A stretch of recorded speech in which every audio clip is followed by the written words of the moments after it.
Pada bulan September 2001, satu insiden mengerikan telah berlaku apabila mayat sepasang suami isteri tua ditemui tanpa kepala dan kedua-dua belah tangan. Seorang penjual emping padi dengan pengalaman selama 30 tahun baru sahaja menyalakan apinya, namun bukannya aroma wangi emping yang terhasil, tetapi bau darah hanyir yang menusuk hidung mula memenuhi udara.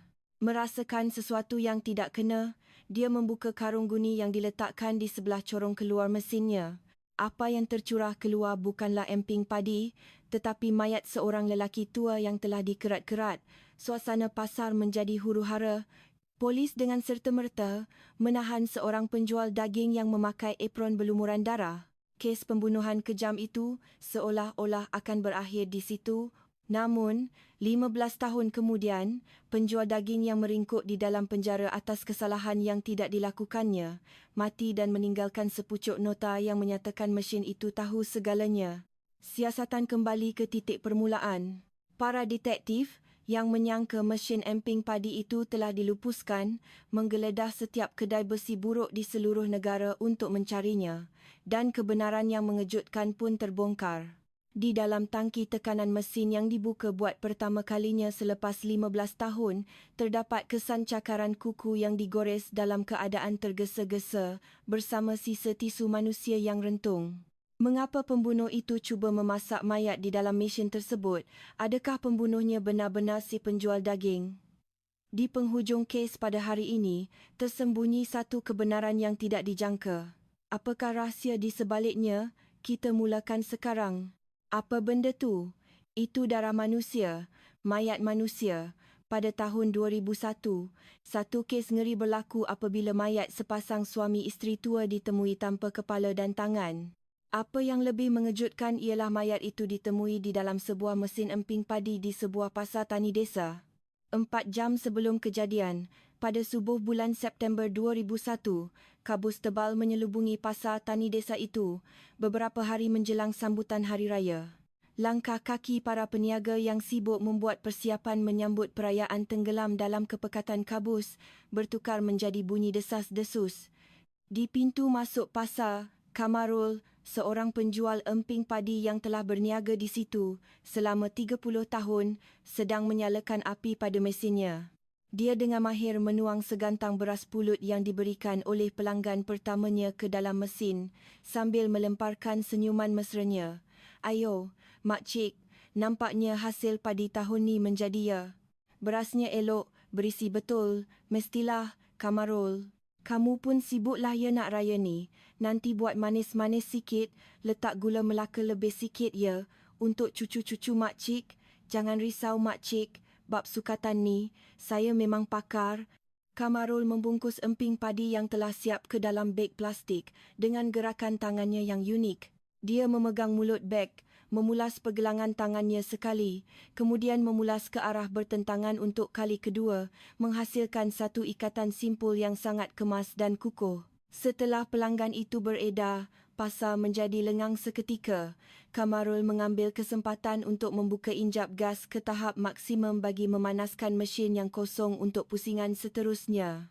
Biasanya, pada waktu ini, bau wangi bijirin akan tersebar, tetapi apabila jarum tolok tekanan melonjak ke garisan merah, satu bau yang sama sekali berbeza mula keluar dari celah-celah mesin.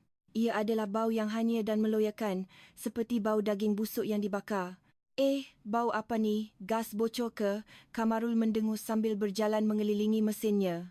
Mesin itu nyata kosong, tetapi injap tekanan bergetar halus dan mengeluarkan bunyi deziran yang lebih kasar daripada biasa. Dengan riak wajah kehairanan, dia menundukkan kepalanya ke arah penutup mesin.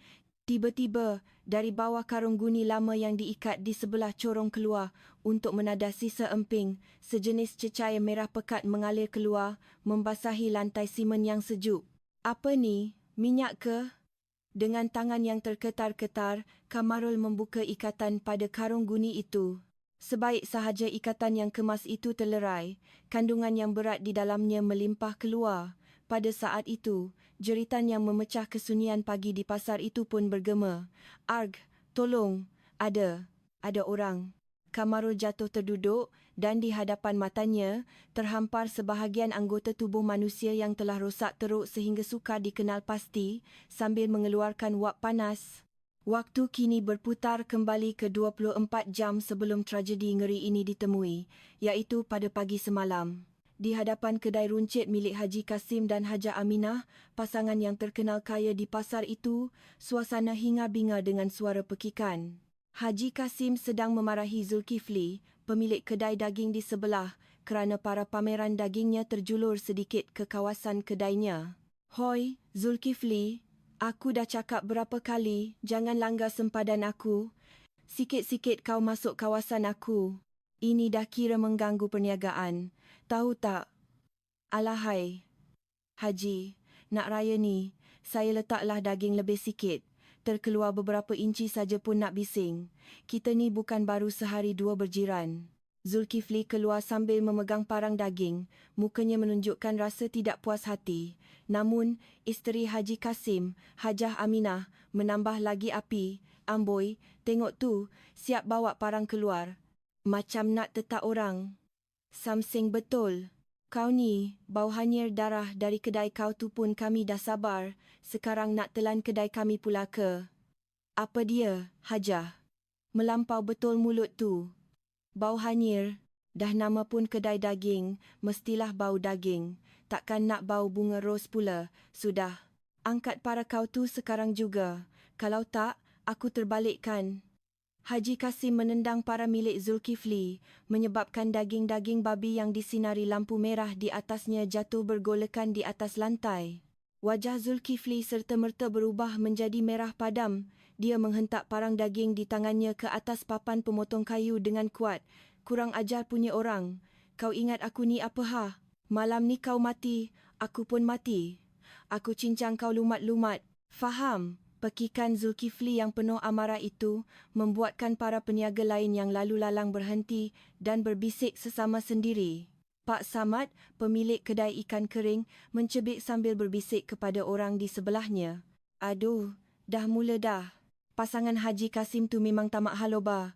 Si Zul tu kalau tak tahan, mahu jadi kes nanti."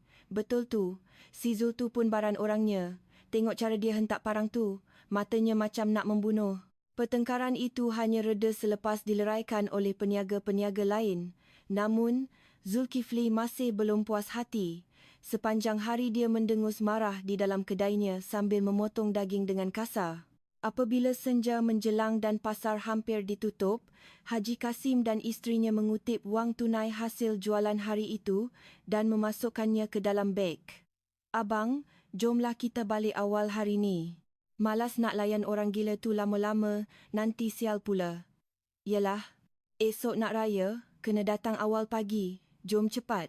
Pasangan itu menjeling ke arah kedai daging sebelum menurunkan pintu besi kedai mereka dan hilang dalam kegelapan. Namun, lampu di kedai daging Zulkifli masih menyala hingga larut malam. Dia duduk seorang diri di dalam kedai yang kosong, meneguk arak dari botol sambil merenung parang yang terpacak di papan pemotong. "Aku dah cakap aku akan cincang kau," gumamnya. "Tunggulah, kau akan bayar harga sebab pijak maruah aku." Selepas tengah malam, ketika lampu jalan di lorong pasar mula berkelip-kelip, hanya bunyi angin sepoi-sepoi bahasa kedengaran di jalan yang sunyi. Sekitar jam 2 pagi, Pak Din, pengawal keselamatan pasar yang sedang membuat rondaan, melalui lorong di antara kedai daging dan kedai emping padi. Tiba-tiba, dia terdengar bunyi sesuatu yang berat diseret di atas lantai dalam kegelapan. "Bunyi apa tu?" Kucing agaknya. Pak Din cuba menyuluhkan lampu picitnya, tetapi baterinya sudah lemah dan hanya mengeluarkan cahaya yang malap. Dia menguap, malas hendak ambil pusing, lalu berpaling. "Ah, tikus cari sisa makanan agaknya. Nak dekat raya ni, macam-macam bunyi pun jadi sensitif." Di dalam lorong yang baru sahaja ditinggalkan oleh Pak Din, kedengaran bunyi erangan tertahan berserta nafas yang tercungap-cungap hilang ditelan kabus. Waktu kembali ke masa kini, pada pagi kejadian, para peniaga yang bergegas datang selepas mendengar jeritan Kamarul tergamam melihat pemandangan yang mengerikan itu. "Kamarul, apa dah jadi ni? Dalam karung tu." Haji Kasim ke?" Kamarul yang ketakutan merangkak di lantai sambil menuding jari ke arah sebelah mesin emping padinya. Para peniaga mendekati karung guni itu dengan berhati-hati. Darah yang mengalir telah membentuk peta merah pekat di celah-celah rekahan lantai simen. Di dalamnya, ditemui cebisan pakaian yang koyak dan jam tangan emas yang selalu dipakai oleh Haji Kasim. Ini bukan jam tangan Haji Kasim ke, ya Tuhan, jadi... Semua ni, mayat Haji Kasim dan isterinya, telefon polis, cepat panggil polis. Pasar itu serta-merta menjadi huru-hara. Tidak lama kemudian, bunyi siren kereta polis yang nyaring memecah kesunyian subuh, menembusi kabus tebal menuju ke pasar. Pita kuning polis dipasang mengelilingi kedai emping padi dan anggota unit forensik mula sibuk bergerak. Kamarul terduduk di sebelah mesin, menggigil dengan wajah pucat lesi. Salah seorang detektif yang tiba di lokasi menghampirinya. "Encik orang pertama yang jumpa, tolong ceritakan dengan tepat apa yang berlaku," tetapi Kamarul hanya mampu menggelengkan kepala sambil termuntah-muntah. Di tengah-tengah udara yang menyesakkan akibat bauhannya darah yang bercampur dengan haba dari mesin, suara cemas kedengaran dari radio panggil detektif itu. "Tuan, mangsa yang dipercayai Haji Kasim dan isterinya tiada di rumah, dan pemilik kedai daging di sebelah, Zulkifli, ada saksi yang kata dia bertengkar dan mengugut bunuh mangsa semalam." Pandangan semua detektif serentak beralih ke arah pintu besi kedai daging Zulkifli yang tertutup rapat. Di tengah-tengah pasar yang berkabus, sebuah karung guni berisi mayat yang mengerikan, sebuah mesin emping padi yang mengeluarkan wap merah, dan di sebelahnya, sebuah kedai daging yang tertutup rapat. Tirai tragedi telah bermula tanpa sebarang amaran di tempat yang paling biasa. Setibanya di lokasi, anggota unit forensik mula-mula merekodkan kedudukan karung guni yang berisi mayat itu. Karung guni berlumuran darah itu tergeletak di sebelah corong keluar mesin emping padi Kamarul, seolah-olah dibuang seperti sampah. Bau yang mengerikan tidak henti-henti keluar dari celah-celah ikatannya. Ketua Pasukan Siasatan tempat kejadian, selepas memeriksa kandungan karung itu, mengerutkan dahinya dan melaporkan kepada Ketua Detektif, "Tuan, keadaan mayat sangat teruk. Kepala dan kedua-dua tangan telah dipotong, jadi pengecaman cap jari atau wajah tidak boleh dilakukan serta-merta." "Apa? Kepala dengan tangan tak ada? Habis tu macam mana nak sahkan identiti? Kita kena periksa pakaian dan barang-barang peribadi." "Dari dalam poket jaket yang koyak ni, kami jumpa sekumpulan resit dan kunci kereta yang sepadan dengan kunci kereta Haji Kasim. Sebaik sahaja identiti disahkan, pergerakan para detektif menjadi lebih pantas." Mereka mula menyoal siasat para peniaga pasar yang berdiri dengan cemas di luar garisan polis. Dengan wajah ketakutan, mereka semua menceritakan pertengkaran antara pasangan Kasim dan Zulkifli pada hari sebelumnya dengan jelas. "Tuan, semalam mata si Zul penjual daging tu memang macam pembunuh. Dia hentak parang atas papan pemotong sambil menjerit. Betul tu, saya dengar dengan jelas. Malam ni kau mati, aku pun mati. Aku cincang kau lumat-lumat," katanya. Tak sangka pula dia betul-betul kerat orang. Ugutan bunuh yang spesifik seperti cincang sudah cukup menjadi motif jenayah yang kukuh bagi pasukan siasatan. Para detektif segera menuju ke kedai daging Zulkifli. Mereka membuka paksa pintu besi yang tertutup rapat dan menyerbu masuk. Di dalam sebuah bilik kecil di belakang kedai, Zulkifli ditemui sedang tidur lena dengan hanya berseluar dalam, masih mabuk dari arak yang diminumnya semalam. "Zulkifli, kamu ditahan atas tuduhan membunuh dan memotong mayat. Kamu berhak untuk mendapatkan peguam." "Hah? Siapa kamu semua ni? Masuk kedai orang pakai kasut, buat apa ni?" Zulkifli yang masih mamai memandang para detektif dengan kebingungan, tetapi mereka dengan kasar memulas tangannya dan menggarinya. Bahagian dalam kedai daging itu sendiri kelihatan seperti set penggambaran filem seram. Di atas para, tersusun pisau pemotong daging yang tajam dan gergaji pemotong tulang yang berkilauan. Di satu sudut, sebuah mesin pengisar daging yang besar tenganga. Semua peralatan itu seolah-olah mampu merealisasikan ugutan cincang yang dilontarkannya kepada mangsa. Unit forensik segera memadamkan lampu di dalam kedai dan menyemburkan reagen luminol. Dalam kegelapan, cahaya pendar fluor biru muncul seperti hantu pada apron, bat getah dan longkang di lantai kedai Zulkifli. Tuan, ada tindak balas. Kesan darah yang banyak dikesan pada apron dan di sekitar longkang. Memang dia ni, lepas buat kerja, dia cuba cuci bersih dengan air. Para detektif yakin bahawa cahaya biru itu adalah bukti kukuh smoking gun jenayah tersebut. Walaupun laporan awal makmal forensik menyatakan kemungkinan darah itu adalah darah lembu dan bukan darah manusia, pasukan siasatan tidak mengambil pusing. Mereka membuat andaian bahawa, memandangkan ia sebuah kedai daging, sudah tentu ada darah lembu dan pembunuh itu telah mencucinya dengan air selepas melakukan jenayah, menyebabkan darah mangsa bercampur dengan darah haiwan. Zulkifli dibawa ke bilik soal siasat di Balai Polis dan menjalani siasatan yang intensif. Dia mengadu sakit kepala akibat mabuk sambil menghentak meja. Berapa kali aku nak cakap? Aku minum sampai mabuk, lepas tu terus tidur. Aku tak ingat apa-apa. Nak buat macam mana? Tak ingat? Kalau macam tu, macam mana kau nak jelaskan ni? Antara jam 1 hingga 3 pagi, ada tak sesiapa yang boleh sahkan kau sedang tidur? Aku tinggal seorang, siapa pula yang nak sahkan? Lagipun, kalau aku yang bunuh, takkan aku tidur lena dalam kedai? Mestilah aku dah lari. Hoi, berani kau putar belit ya? Kau yang buat kerja ni masa mabuk sebab marah, sekarang nak berdalih pula. Kau sendiri yang cakap nak cincang dia kan? Kau guna mesin tu untuk kisar orang ke? Tak. Polis terus menekan Zulkifli mengenai ketiadaan alibi yang kukuh pada waktu kejadian yang dianggarkan. Rayuan Zulkifli tenggelam dalam laungan suara penyiasat dan kekosongan ingatannya diisi dengan skrip yang ditulis oleh para detektif. Keesokan paginya, akhbar dan berita memaparkan tajuk-tajuk utama yang sensasi. Dendam jiran, penjual daging kejam kisar jiran kepala dan tangan hilang. Daging syaitan media melabel Zulkifli sebagai pembunuh kejam, mencetuskan kemarahan orang ramai. Sementara itu, Kamarul, saksi pertama kejadian, ditempatkan di sebuah bilik persendirian di hospital, menerima rawatan titisan IV sambil ditemu bual oleh detektif. Dengan wajah pucat, dia berlakon ketakutan sambil bercakap tergagap-gagap, "Tuan, saya, sampai sekarang kalau pejam mata, saya masih teringat darah merah tu. Saya tak boleh bernafas. Haji Kasim dengan isteri dia tu baik orangnya. Macam mana boleh jadi macam ni? Saya faham Encik sangat terkejut. Tapi untuk siasatan, saya perlu tanya beberapa soalan. Selalunya, hubungan antara Zulkifli dengan mangsa memang tak baik ke? Memang teruk, Tuan. Si Zul tu, kalau dah minum, matanya jadi lain macam. Saya pernah nampak dia mengamuk dengan pisau beberapa kali. Saya dah agak benda macam ni akan jadi, tapi tak sangka sampai sekejam ni."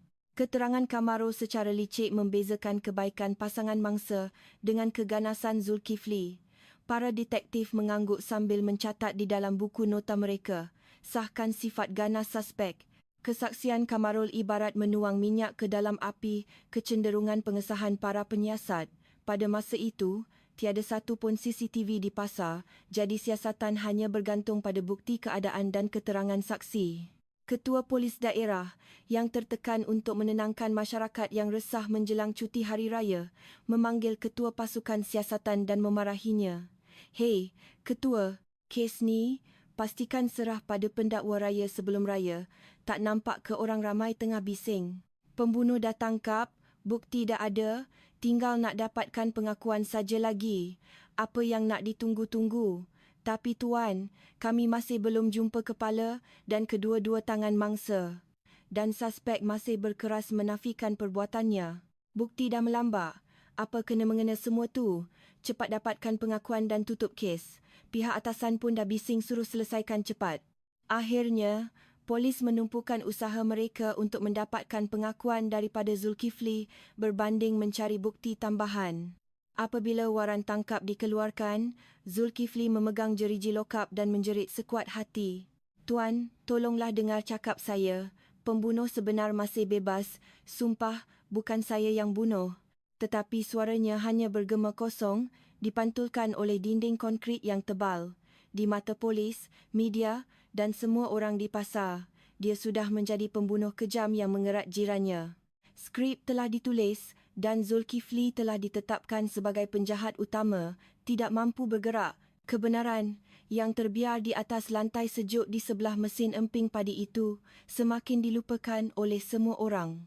Di dalam bilik lawatan yang sejuk di pusat tahanan, Zulkifli yang memakai pakaian banduan duduk berhadapan dengan peguam lantikannya, dipisahkan oleh dinding akrilik lut sinar. Matanya yang cengkung dan bibirnya yang kering merekah menandakan penderitaan beberapa hari kebelakangan ini. Zulkifli, dengan penuh harapan, cuba mencapai tangan peguamnya tetapi terhalang oleh dinding kaca. Dia mencondongkan badannya ke hadapan dengan cemas. "Tuan Peguam, tolonglah percaya cakap saya. Saya betul-betul tak bersalah. Malam tu, saya ada dengar sesuatu." Encik Zulkifli, hakim perlukan bukti yang konkret. Bunyi yang didengari ketika mabuk, yang mungkin hanya halusinasi, tidak akan dapat membantu melepaskan encik dari tuduhan ini. Bukan halusinasi. Saya dengar dengan jelas. Waktu subuh tu, saya terjaga sebab nak kencing. Saya dengar bunyi macam gas bocor dari arah kedai emping padi tu. Zulkifli mengerutkan dahinya, cuba mengingati semula. Ya, bunyi gas. Lepas tu, saya dengar bunyi macam besi digores-gores, krek-krek dan bunyi erangan macam binatang menahan sakit. Itu bukan bunyi yang boleh dibuat oleh manusia. Bunyi gas, bunyi besi digores, bunyi binatang, adakah hakim akan percaya? Kalau kita cuba gunakan alasan kurang siuman, ia mungkin dilihat sebagai tidak bertaubat dan hanya akan menambah hukuman. Peguam itu menganggap dakwaan Zulkifli sebagai penipuan biasa untuk menafikan jenayah atau mengurangkan hukuman. Dia mula mengemas beg kerjanya. Zulkifli melihat bayangan peguamnya yang semakin menjauh sambil menghentak meja, tetapi hanya amaran dingin daripada warden penjara yang menyahutnya. Beberapa hari kemudian, lakonan semula kejadian dijalankan di lorong pasar. Dari pintu masuk pasar, pita kuning polis dipasang dan ratusan orang mengerumuni kawasan itu. Keluarga mangsa yang marah dan para peniaga pasar melemparkan telur busuk dan sampah ke arah Zulkifli sebaik sahaja dia keluar dari van polis sambil memaki hamun. "Pembunuh, macam mana kau boleh buat macam ni pada jiran sendiri? Kau ni binatang ke? Matilah kau." Zulkifli, yang tangannya diikat, menundukkan kepalanya sambil badannya dilumuri sampah. Para detektif membawanya ke hadapan mesin emping padi dan memberikan sebuah patung sebesar manusia, mengarahkannya untuk melakonkan semula jenayah itu. "Baik, di sini, tunjukkan macam mana kau pukul mangsa dan macam mana kau masukkan mayat ke dalam karung guni. Buat betul-betul." "Saya tak boleh buat. Saya tak bunuh, jadi saya tak tahu. Kenapa saya kena buat benda ni?" "Hei, cepat buat. Kalau tak bagi kerjasama, keadaan akan jadi lebih teruk." Apabila Zulkifli menolak patung itu, 2 orang detektif datang dan memulas lengannya dengan paksa, memaksanya melakukan aksi tersebut. Lampu kamera berkelip tanpa henti, merakam wajah Zulkifli yang herut benyot sebagai bukti wajah penjenayah kejam yang tidak bertaubat. Di tengah-tengah kekecohan itu, Sarjan Azman, seorang anggota polis muda yang ditugaskan membantu siasatan tempat kejadian, sedang mengemas barang bukti dengan senyap. Dia membandingkan ikatan pada karung guni berdarah yang digunakan oleh pembunuh dengan ikatan yang baru dibuat oleh Zulkifli. Semasa lakonan semula, mata Sarjan Azman mengecil. Pelik ni." Sarjan Azman, yang memakai sarung tangan, memeriksa ikatan pada karung guni bukti dengan teliti. Ia bukan ikatan biasa. Mulut karung itu digenggam dengan sebelah tangan, pergelangan tangan dipulas sekali, kemudian dipulas ke arah bertentangan untuk kali kedua, menghasilkan satu ikatan yang sangat kemas dan unik. Ia seperti tabiat seseorang yang sudah lama biasa mengedap sesuatu dengan ketat. Ikatan itu sangat kukuh. Sebaliknya, ikatan yang dibuat oleh Zulkifli, yang tangannya biasa memegang parang daging yang kasar, hanyalah simpulan biasa yang longgar.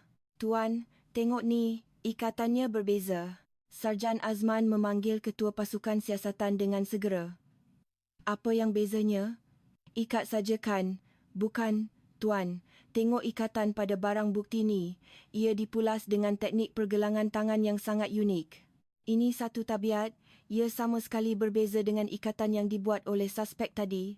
Kemungkinan besar pembunuhnya adalah orang yang biasa mengikat tali dengan cara ini." Sarjan Azman cuba memasukkan pemerhatiannya mengenai ketidakpadanan tabiat ikatan pembunuh ke dalam laporan. Tetapi ketuanya menepuk bahunya dengan acuh tak acuh. "Hoi, Azman, kau ingat ni drama TV ke? Bila orang panik, macam-macam cara dia boleh ikat.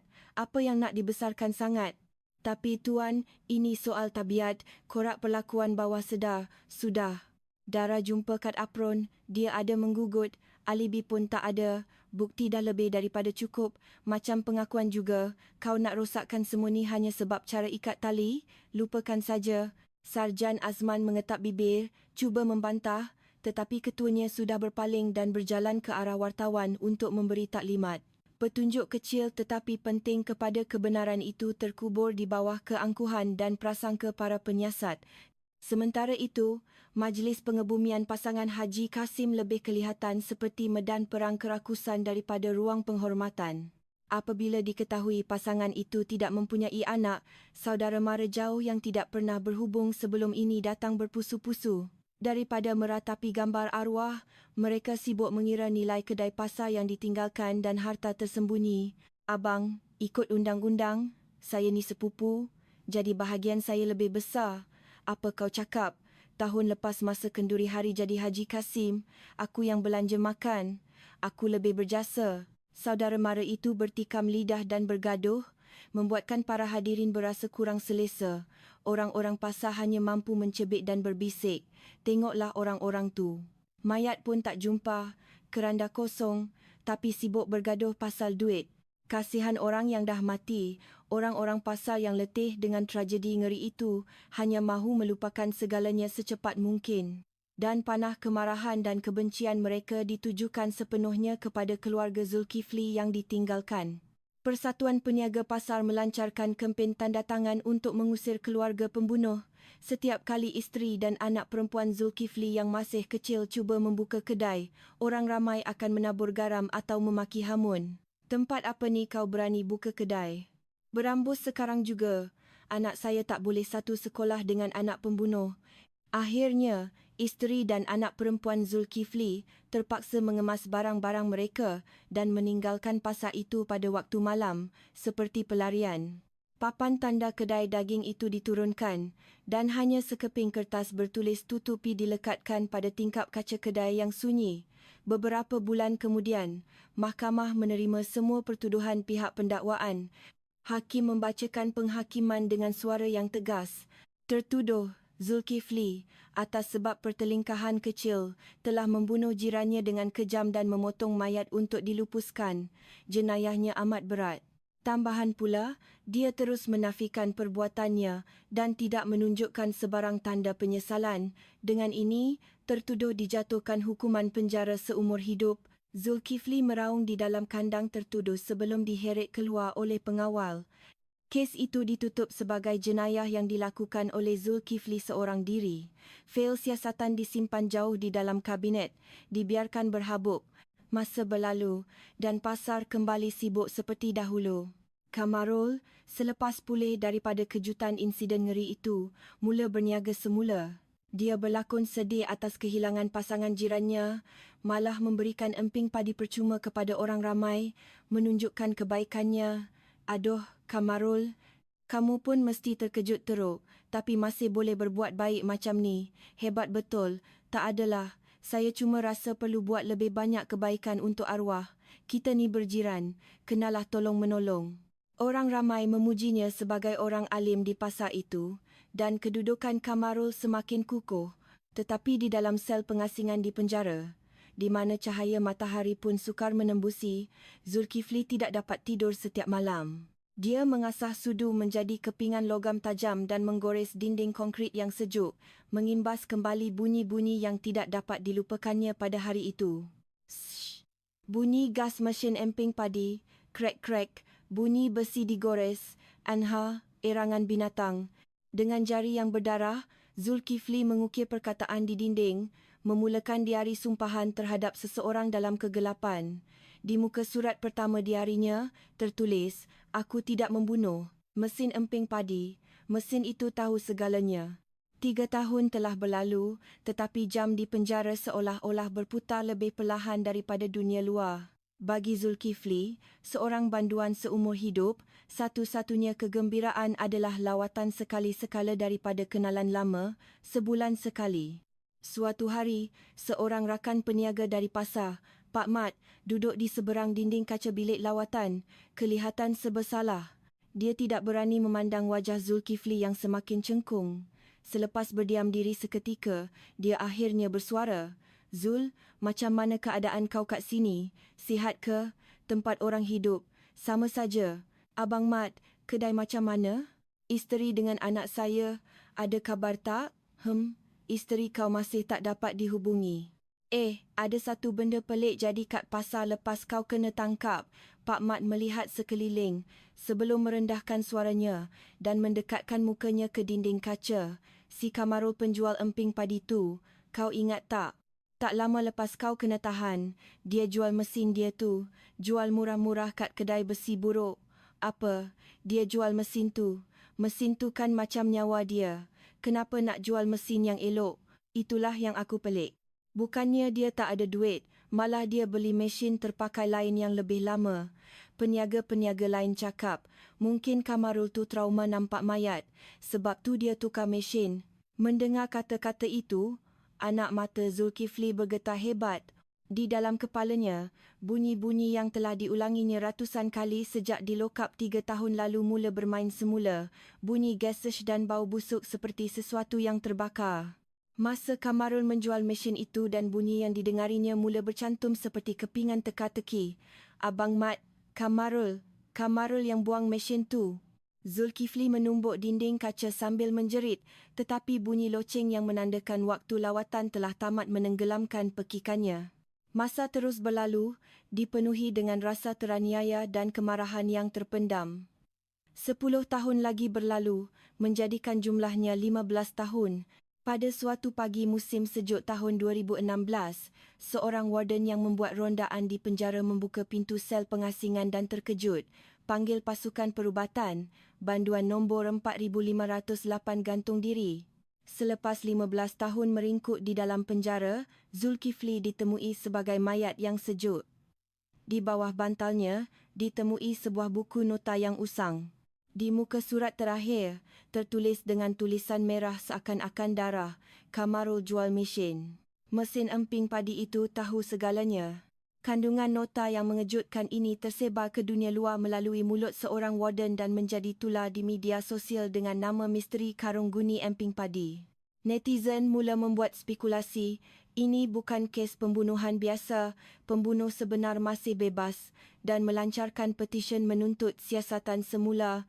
Sementara itu, di Pejabat Unit Siasatan Khas Jenayah terkelas D5 Bukit Aman, seorang pegawai yang kini bergelar Superintenden dengan rambut yang mula memutih, Inspektor Rashid, termenung, memandang berita di monitor. Dia tidak pernah melupakan hari 15 tahun yang lalu ketika dia masih seorang inspektor muda dan keraguannya mengenai ikatan simpul itu ditolak mentah-mentah. "Tuan, kes ni bukan kes yang Tuan pernah kendalikan dulu ke? Dah viral kat internet." "Ya, betul. Kalau saja dulu aku lebih bertegas. Kalau saja aku terus siasat pasal ikatan tu, mungkin Encik Zulkifli tak akan berakhir macam ni." Inspektor Rashid, kini Superintenden Rashid, mengeluarkan fail siasatan berhabuk dari tahun 2001 dari laci mejanya yang paling dalam. Dengan rasa bersalah yang berat atas kematian Zulkifli, dia menuju ke pejabat ketua polis negara. "Tuan, saya nak siasat semula kes ini. Kalau siasatan rasmi tak boleh dijalankan, saya sanggup letak jawatan dan siasat secara tidak rasmi." "Rashid, ini kes 15 tahun lepas. Semua bukti mungkin dah hilang. Apa yang kau nak buat sekarang?" "Saya perlu cari mesin yang disebut dalam nota itu. Itu satu-satunya petunjuk." Setelah mendapat kebenaran, Rashid menubuhkan satu pasukan dan memulakan siasatan dari awal. Perkara pertama yang disiasat adalah latar belakang mangsa, pasangan Haji Kasim. Apabila menjejaki akaun bank mereka, yang disangka hanya penjual sayur biasa, Rashid menemui sesuatu yang tidak dijangka.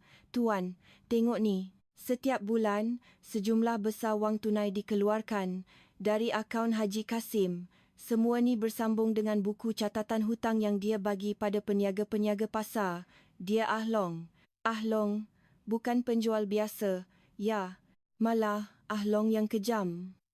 Ada bukti dia akan rampas kedai atau upah orang pukul kalau hutang tak dibayar. Malah ada rekod seorang pegawai polis berpangkat tinggi terima rasuah untuk tutup kes ni. Fakta bahawa mangsa bukanlah rakyat biasa yang baik menunjukkan kemungkinan adanya dendam di sebalik kejadian itu. Rashid membuat kesimpulan bahawa motif jenayah mungkin bukan kemarahan spontan Zulkifli tetapi dendam terancang oleh seseorang. Kini, tinggal satu perkara lagi, mencari mesin emping padi yang hilang seperti yang ditunjukkan oleh nota itu. Tetapi mencari sebuah mesin besi buruk yang berusia 15 tahun adalah lebih sukar daripada mencari jarum dalam jerami. Rashid menjejaki rekod transaksi kedai besi buruk pada tahun 2001 ketika Kamarul menjual mesin itu dengan melawat tapak pelupusan sisa di seluruh negara. Tuan, ingat tak sekitar awal tahun 2000 Groban, ada tak mesin emping padi yang masuk? Model lama, bentuknya agak pelik. Aduh, Encik Polis. Sehari berpuluh-puluh tan besi buruk masuk keluar, mana saya nak ingat, mesti semua dah dilebur buat besi bangunan. Selepas puluhan kali gagal, ketika pasukan siasatan hampir berputus asa di sebuah tapak pelupusan sisa di pedalaman Pahang, seorang pemilik tua mengerutkan dahi melihat gambar yang ditunjukkan oleh Rashid. Mesin emping padi? Yang bulat dan berat tu kan? Ada satu. Tapi, betul ke? Pak Cik simpan dan tak leburkan. Sebab ceritanya pelik. Saya masih ingat. Belasan tahun lepas, ada seorang lelaki datang dengan lori. Dia cakap tak payah bayar, tapi tolong tanam dalam tanah senyap-senyap. Katanya mesin tu ada hantu. Tanam dalam tanah? Jantung Rashid berdegup kencang. Dengan panduan pemilik kedai besi buruk itu, dia berdiri di hadapan sebuah busut tanah yang ditumbuhi rumput liar di satu sudut tapak pelupusan. Jengkaut mula mengorek tanah dan perlahan-lahan seketul besi berkarat yang telah menahan ujian masa selama 15 tahun mula kelihatan. Ia adalah mesin emping padi lama milik Kamarul diselaputi tanah seolah-olah sebuah keranda besar yang tertutup rapat. Akhirnya jumpa. Rashid mengusap mesin yang berlumpur itu dan bercakap melalui radio panggil dengan suara yang terketar-ketar. Ibu pejabat, ini dari lokasi di Pahang, mesin. Mesin bukti ditemui, hantar ke Jabatan Kimia sekarang juga. Pastikan pengiringan tahap tertinggi supaya tidak rosak. Apabila mesin emping padi yang usang itu diangkut ke dalam lori, setiap kali ia bergegar, ia mengeluarkan bunyi besi yang menyeramkan. Seolah-olah kebenaran yang terkurung selama 15 tahun di dalamnya sedang menggeliat. Kini, apabila injap tekanan yang tertutup rapat itu dibuka, sebuah cerita yang akan menggegarkan dunia akan terbongkar. Rashid duduk di sebelah mesin, memandang banjaran Gunung Pahang yang semakin menjauh dan berbisik perlahan. Encik Zulkifli, tunggu sekejap. Kita akan tanya sendiri pada benda besi ni, sama ada kata-kata awak betul atau tidak. Di dalam bilik analisis ketepatan di Jabatan Kimia Malaysia, suasana tegang luar biasa.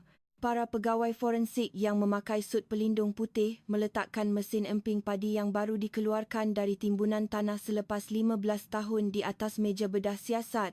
Mesin yang berkarat dan hodoh itu kelihatan seperti bangkai raksasa. Di sekelilingnya, Rashid dan pasukannya berdiri, menelan air liur. Ketua pasukan forensik membetulkan cermin mata keselamatannya dan menghidupkan mesin pemotong.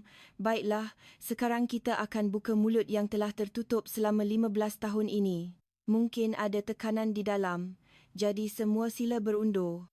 Dengan bunyi bising dan percikan api biru dari pemotong oksigen, logam tebal mesin emping padi itu mula dipotong. Percikan api berterbangan dan bau hangit serta bau besi memenuhi udara. Akhirnya, dengan bunyi dentuman yang kuat, tangki tekanan mesin itu terbelah dua dan jatuh ke lantai. Semua orang menahan nafas dan melihat ke dalam mesin. Namun, berbeza dengan jangkaan Rashid, bahagian dalamnya hanya hitam legam berjelaga, tanpa sebarang petunjuk yang luar biasa. Tuan, dengan mata kasar, tiada apa-apa yang kelihatan. Hanya sisa bijirin hangus yang melekat. Jangan putus asa lagi. Periksa setiap celah yang sempit, mesti ada sesuatu. Para pegawai forensik mula memeriksa setiap sudut mesin menggunakan kamera mikroskop berkuasa tinggi dan lampu khas. Terutamanya, celah berpilin pada injap pelepas tekanan, kawasan yang mustahil dilihat dengan mata kasar. Imej bahagian dalam injap yang diperbesarkan muncul di skrin monitor kelihatan berlekuk-lekuk seperti permukaan bulan. Tiba-tiba, tangan seorang pegawai forensik terhenti. Tunggu sekejap, Tuan, ada sesuatu yang berkilauan di dalam bebenang skru injap ni. Berkilauan? Serpihan logam ke? Besarkan lagi. Apabila skrin dibesarkan, di celah-celah gris hitam, kelihatan jelas satu objek logam kecil berwarna keemasan. Dengan menggunakan penyepit, objek itu dikeluarkan dengan berhati-hati. Ia adalah sekeping logam bengkok yang berukuran kurang daripada 3 mm. Rashid mendekati monitor. Apa benda ni? Bukan ke cuma serpihan komponen mesin? Entahlah. Warnanya dan teksturnya berbeza daripada komponen mesin biasa. Saya akan terus analisis komposisinya. Walaupun analisis hanya mengambil masa kira-kira 30 minit, bagi Rashid, ia terasa seperti 30 tahun. Pintu makmal analisis terbuka dan wajah ketua pasukan forensik yang memegang kertas keputusan kelihatan sangat terkejut. Superintenden Rashid, ini adalah aloi emas pergigian. Serpihan tampalan gigi emas. Tampalan gigi? Betul ke? Ya, nisbah komposisinya berbeza daripada emas biasa. Dan yang paling penting, apabila saya periksa rekod bedah siasat Haji Kasim 15 tahun lalu, ada catatan bahawa dia mempunyai tampalan emas pada gigi geraham kanan bawahnya. Ketika mayat ditemui, kepala tidak dijumpai, jadi pengesahan tidak dapat dibuat. Tampalan gigi itu ditemui di sini. Rashid menggenggam penumbuknya. Tetapi penjelasan ketua pasukan forensik tidak berakhir di situ. Dia memaparkan gambar lain di monitor dan mendedahkan sesuatu yang lebih mengejutkan. Yang lebih menakjubkan adalah ini, bahan yang melekat hitam di sekeliling serpihan tampalan gigi ini. Pada mulanya saya sangka hanya gris, tetapi selepas dianalisis, ia adalah tisu lemak manusia yang telah rentung. Tisu lemak, maksudnya cebisan daging manusia? Betul. Walaupun sudah hangus akibat haba yang tinggi, sebahagian struktur DNA masih ada dan boleh dibandingkan dengan DNA Haji Kasim. Ini bukti yang tidak boleh disangkal. Rashid mengerutkan dahi, tidak faham. Tapi Tuan, mayat ditemui di dalam karung guni di luar mesin kan?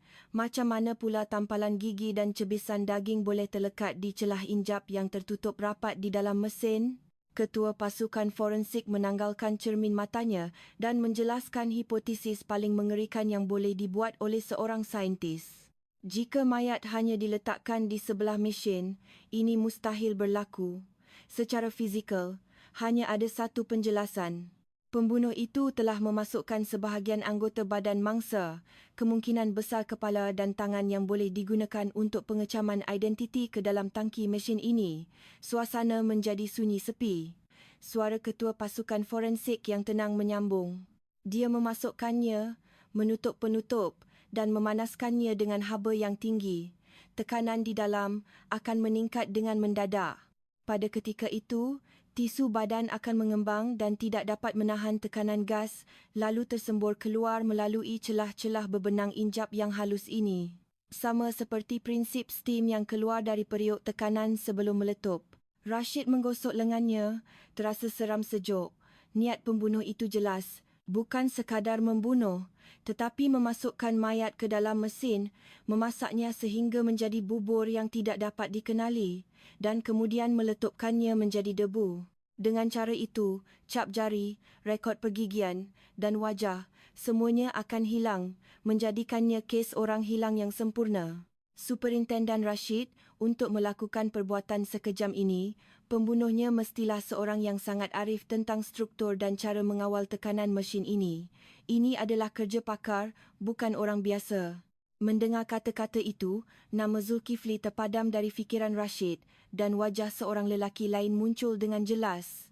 Seseorang yang telah mengendalikan mesin itu setiap hari selama 30 tahun untuk mencari rezeki. Seseorang yang tahu di mana jarum tolong akan berhenti sebelum meletup. Berapa banyak injap perlu dibuka untuk melepaskan steam. Seseorang yang tahu selok-belok mesin itu seperti tapak tangannya sendiri. Orang alim di pasar, Kamarul, dia rupanya. Zulkifli telah dianiaya. Rashid segera mengarahkan pasukannya, segera siasat pergerakan Kamarul pada tahun 2001.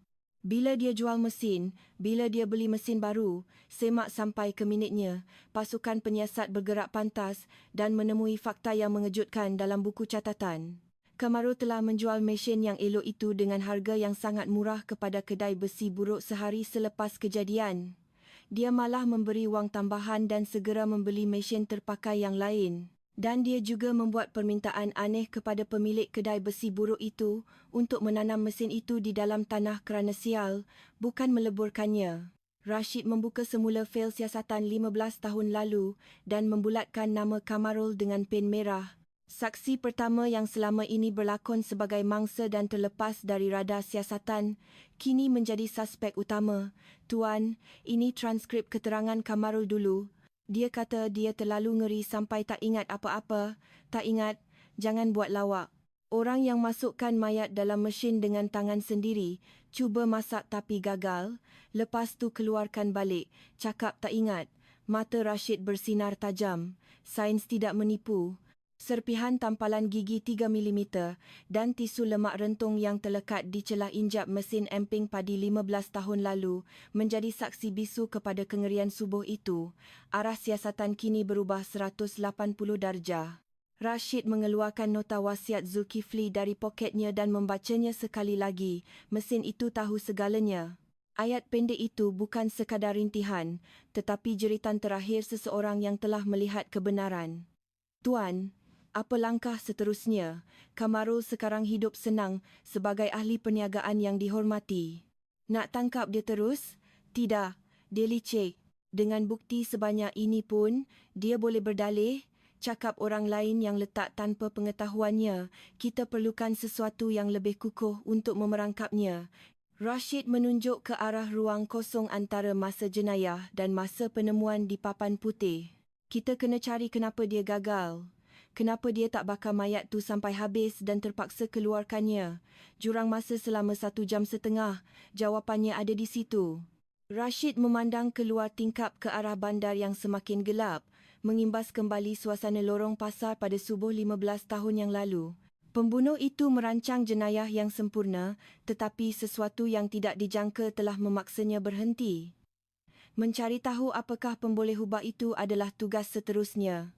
Jarum jam kes yang telah terhenti kini berputar laju kembali ke subuh 15 tahun lalu. Pengejaran kebenaran kini memasuki babak terakhir. Di halaman sebuah makmal eksperimen di Jabatan Kimia, sebuah mesin emping padi model yang sama seperti 15 tahun lalu telah dipasang. Rashid telah berjaya mendapatkan mesin itu dari sebuah kilang emping padi terbiar. Di sebelahnya, berdiri pakar patologi dan pegawai penyiasat kebakaran dengan wajah serius.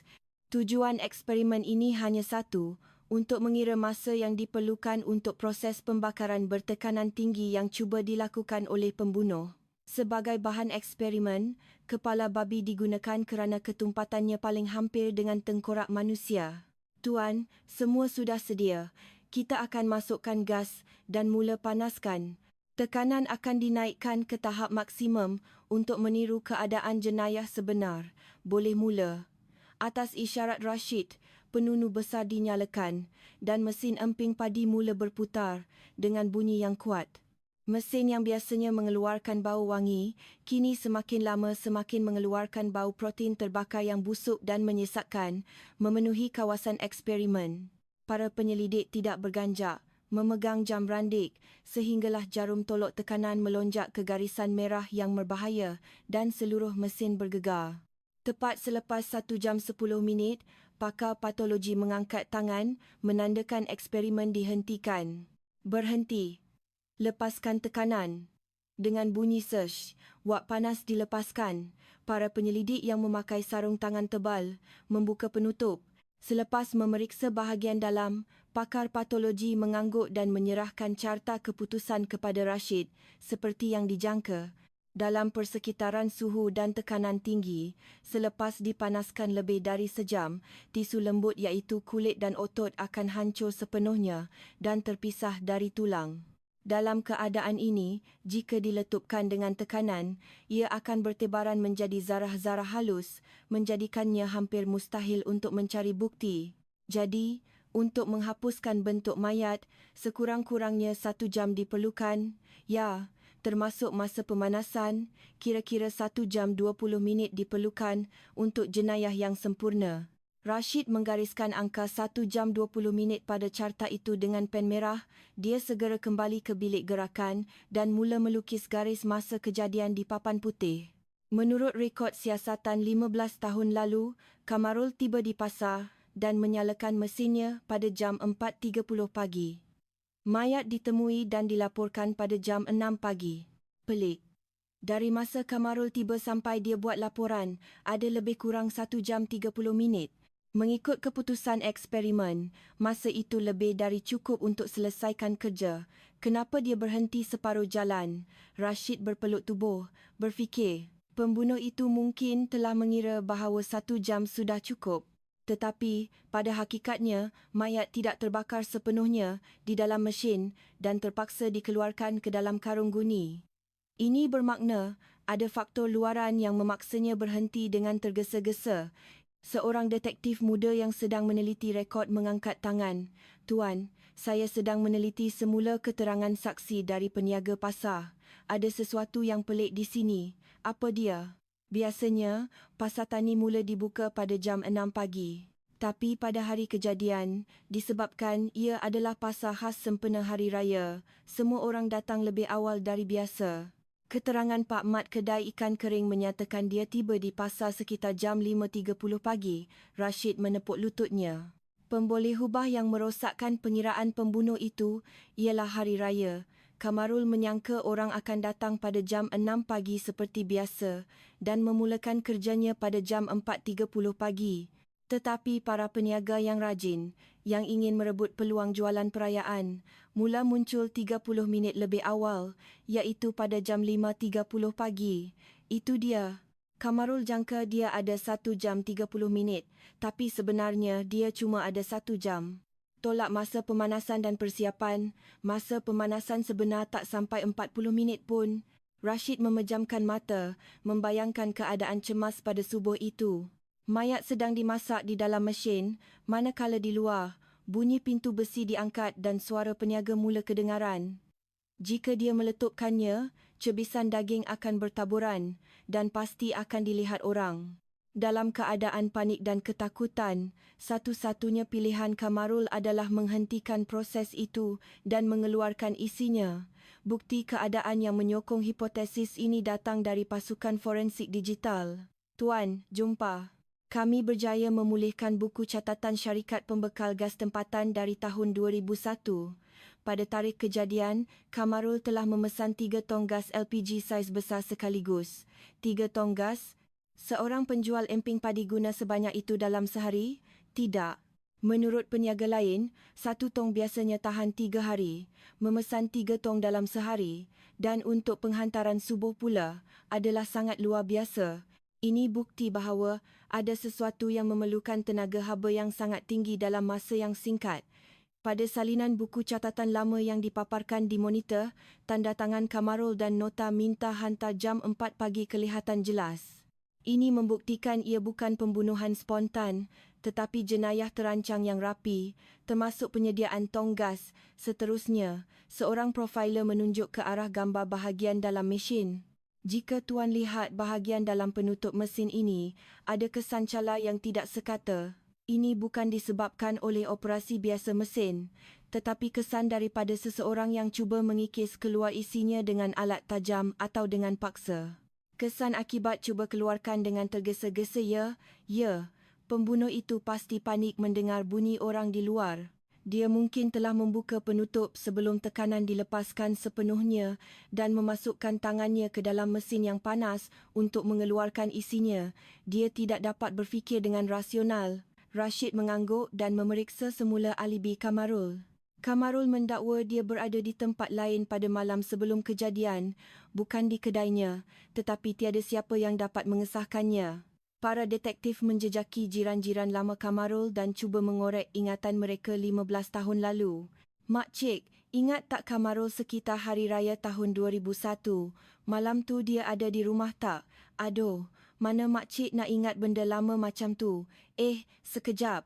Masa tu makcik ada nampak Kamarul keluar lewat malam. Makcik tak boleh tidur, jadi makcik duduk kat beranda. Nampak dia keluar bawa beg alatan. Beg alatan? Makcik tak tanya dia nak ke mana. Tanya juga. Dia cakap, esok nak raya, nak pergi baiki mesin sikit. Lepas tu dia cepat-cepat pergi. Matanya bersinar lain macam, menakutkan, jadi makcik tak tanya lebih. Dengan alasan hendak membaiki mesin, dia sebenarnya sedang membuat persiapan untuk membunuh dan melupuskan mayat sepanjang malam. Bukti saintifik, percanggahan garis masa dan alibi yang goyah, semua anak panah kini menunjuk ke arah Kamarul yang selama ini berlakon sebagai mangsa. Rashid berdiri dan berjalan ke tingkap. Di sebalik bayangannya di kaca tingkap, dia teringat akan gerakan tangan Kamarul yang mahir yang dilihatnya semasa dia masih seorang detektif muda. Gerakan memulas pergelangan tangan 2 kali untuk mengikat simpulan yang aneh itu. Pada masa itu, dia hanya menyangka ia adalah tabiat seorang penjual emping padi, tetapi kini dia tahu, ia adalah tanda tangan kebiasaan seorang pembunuh yang cuba mengedap jenayahnya. Azman, lokasi Kamarul sekarang dah tahu. Ya, Tuan. Hari ini dia akan hadiri majlis anugerah di Dewan Perniagaan Tempatan untuk terima plak penghargaan. Plak penghargaan konon. Mana ada plak penghargaan untuk pembunuh? Rashid mengambil gari di atas mejanya dan menyelitkannya di pinggang. Masa untuk tamatkan lakonan dia. Sediakan bahan video untuk bandingkan ikatan karung guni dengan tabiat tangannya. Hantar semua maklumat syarikat Kamarul ke pihak pendakwaan dan mohon waran tangkap. Kita pergi sekarang ke? Tidak. Masih ada satu perkara yang kurang. Bukti dah banyak, apa lagi yang diperlukan? Rashid menyelak lengan bajunya dengan riak wajah yang penuh makna. Cuba fikir. Dia buka penutup mesin yang penuh tekanan, masukkan tangan ke dalam tong yang panas tu untuk keluarkan mayat. Kalau dia bukan Iron Man, badan dia tak mungkin tak cedera. Pandangan ahli pasukan tertumpu pada lengan Rashid. Melecur. Parut melecur. Ya, kulit yang terdedah pada minyak dan steam yang mendidih akan meninggalkan parut seumur hidup. Sebab kenapa Kamarul selalu pakai baju lengan panjang, walaupun tengah panas terik?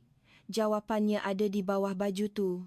Rashid kini yakin apa yang dimaksudkan oleh gelandangan itu sebagai syaitan menari. Ia bukan tarian, tetapi jeritan seorang pembunuh yang meronta-ronta kesakitan kerana dagingnya terbakar. Suasana di dalam bilik siasatan menjadi tegang, seperti pemangsa yang telah mengesan mangsanya. Rashid memakai jaketnya dan memberi arahan dengan suara perlahan. Jom, kita pergi selak lengan baju dia. Kita kena heret keluar kebenaran yang tersembunyi di dalamnya ke hadapan dunia. Dengan bunyi enjin kenderaan, pasukan siasatan meluncur laju ke arah lokasi Kamarul. Ekor kebenaran yang tidak dapat disembunyikan akibat kesilapan 30 minit 15 tahun lalu, kini telah menjadi jerat besar yang akan mencekik leher Kamarul. Untuk mencari wajah sebenar Kamarul yang tersembunyi di sebalik topeng orang alim pasar selama 15 tahun, Rashid menjejaki kampung halamannya di sebuah desa terpencil di Perak. Di bawah sebatang pokok ara di pintu masuk kampung, beberapa orang tua berambut putih sedang mengipas badan. Apabila Rashid menyebut nama ibu bapa Kamarul, riak wajah mereka serta-merta berubah menjadi muram. Keluarga Kamarul. Aduh, jangan cakaplah. Kalau teringat keluarga tu, masih rasa sedih. Orang baik-baik tak pernah buat salah. Pakcik ingat tak kenapa mereka lari dari kampung ni 20 tahun lepas? Sebab duit lah. Mereka terjerat dengan ahlong jahat yang berniaga sayur kat pekan tu. Tersilap jadi penjamin, habis rumah dengan tanah kena rampas, kena halau. Peniaga sayur, nama dia Haji Kasim ke? Orang tua itu menepuk lututnya dan mengangguk. Betul. Haji Kasim, si lintah darat tu, datang kutip hutang, siap tidur baring dalam rumah keluarga Kamarul, buat kecoh. Akhirnya keluarga Kamarul lari Dengar cerita mati kat tempat orang sebab sakit hati, Rashid terasa seram sejuk. Selepas memadankan rekod geran tanah dan keterangan penduduk kampung, didapati bahawa orang yang menyebabkan kematian ibu bapa Kamarul adalah mangsa dalam kes ini, pasangan Haji Kasim. Kamarul mula berniaga emping padi di pasar itu sejurus selepas kematian ibu bapanya. Dia telah menyusup masuk ke pasar tempat Haji Kasim berada dengan niat membalas dendam dan selama lebih 10 tahun, dia berlakon sebagai jiran yang baik sambil menyembunyikan identiti sebenarnya. Rashid menggenggam penumbuknya dengan erat. Ini bukan kes pembunuhan biasa antara jiran. Ini adalah dendam berdarah yang telah dirancang selama 20 tahun. Rashid segera memandu keretanya ke sebuah rumah jagaan di pinggir bandar. Di sana, tinggal seorang gelandangan yang telah menyaksikan kejadian pada subuh 15 tahun lalu ketika tidur berhampiran tandas pasar.